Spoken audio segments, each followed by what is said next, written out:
So, what a game of football have we just witnessed?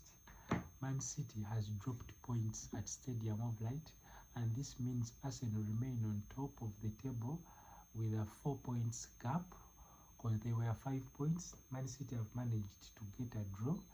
Now they narrow the gap by only 1 point, but this also means that both Arsenal and Man City have failed to win their games at Stadium of Light, and Sunderland maintain their unbeaten run at home, and they have really proved to be a difficult team to beat at their own stadium.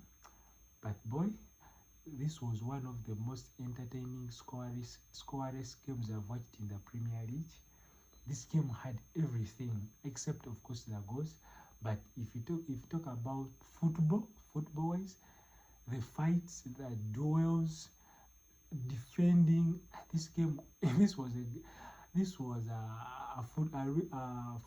good football game to watch. There were moments in the game where the referee said, play on. He would leave some tackles, some tackles slide and say, play on. And this was a very entertaining game. As you can see, I'm all happy, so I need to compose myself. So let me do so.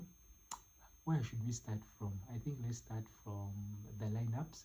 So Man City started with Donnarumma in goal, Matthew Nunes at right back, O'Reilly at left back. He benched Jesco Gvardiol, and he started with Nathan Ake and Ruben Diaz in the centre back. Then in the midfield, he started with Nico Gonzalez, Bernardo Silva, and Phil Foden. Then up top, he started with Savinho, Ryan Chake, and Erling Braut Haaland. So those are I think the two changes Man City made. He pulled Phil Foden up top, and he pulled him back to the midfield.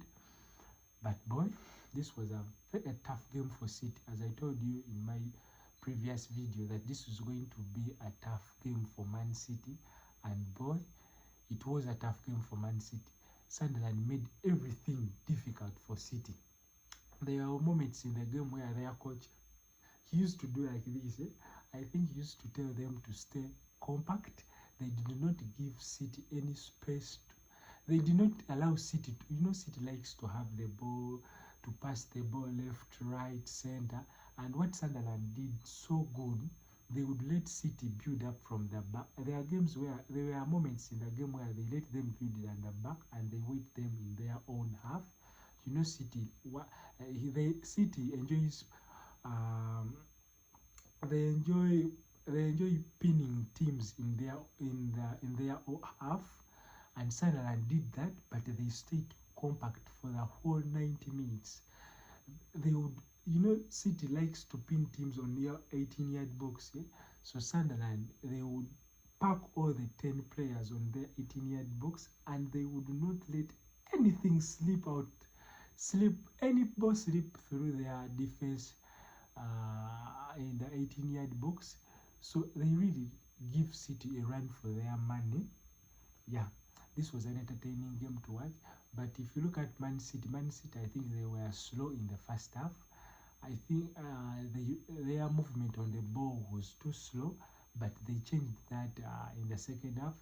If I do remember correctly, the only chance they got in the first half, Ryan Chake laid on Erling Haaland a ball, but it came on his weak foot, the right foot. He made the shot, but the shot was weak, and the goalkeeper stopped it. That is the only chance that Man City managed to get in the first half.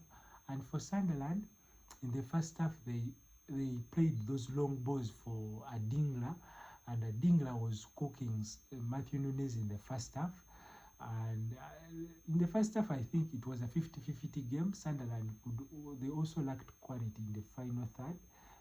Maybe they would have converted one or two chances, but I think Donnarumma came out big for Man City in the first half. They had one or two chances, but Donnarumma was exceptional. And in the second half, right after the break in the second half, Savinho got 2 chances to score.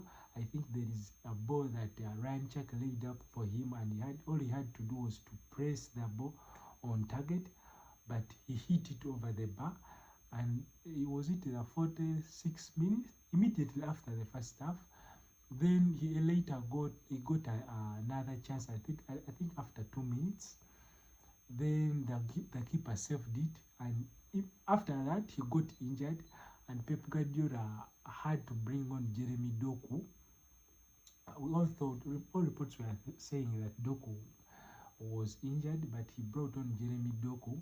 And as you all know, Doku is very good in V1v1s. He's one of the best in the Premier League, and he showed up. But I think Sunderland defended so deep. They defended their box so deep. They defended their 16-yard box so deep. They blocked everything. Every cross that Man City tried to make in their box, they defended everything. And I think Haaland, Haaland was waiting the ball on far post. Those crosses, he was waiting the crosses on far post. And there were situations where you would think, why doesn't he move from far post? And he comes on the near post and attacks the cross. Because Sunderland were not letting anything slip in their box. They are a very good team defensively, yet they are missing. Is it like 6 players out for AFCON, and of course some of the injuries they have. Baladi was out. Baladi was out injured. Then they have other players that went to AFCON, but they managed to get, which would call a good result against City. And I think the best result for Arsenal fans. I think all Arsenal fans must be happy right now, because City have dropped points. Now we remain on top with a 4-point gap. But man, when you're playing against City or top teams, Arsenal, PSG, Barcelona, Madrid, Bayern Munich, Liverpool, like the first thing you have to do if you're playing against the big boys, you have to fight for 50-50 balls. And Sunderland did that excellently. They fought for every ball. And the thing with Sunderland, I think they share this with Newcastle. They have a crowd, a loud crowd that's always cheering them up. They cheer for the tackles, for their attempts on goal, for those 50-50 duels. The aggression is the match. They cheer for everything. They make everything tough for you. And the crowd did that. And you could see that the Sunderland players were very motivated to frustrate Man City. Like, man, Sunderland are a tough team to play against. The only team that I can relate them to is Newcastle. When Newcastle is playing against a top team at home, Newcastle are a tough side to play against. And I think I'll have to watch the match against Sunderland and Newcastle, the second leg. I don't know how their first leg ended, but I think they have similar styles. Yeah, I will have to watch that game because it will be an interesting game to watch. But now this means we all knew that Man City had a tough week because they played Nottingham on the weekend. They won, and today they are playing Sunderland. They have dropped points, and on the weekend they are playing Chelsea at Etihad. Of course, Chelsea, they sacked Enzo Maresca during the day. We wait to see who will be their next coach or their interim coach on the touchline versus City. But now this is a boost for Arsenal in the title race, because now, when I was saying that Arsenal cannot afford to drop points, but now they can afford to drop points and still remain on the table. They have a 4-point gap. Now. It's a 4-point advantage. So it was a tough night for Pep. It was a tough night for his boys.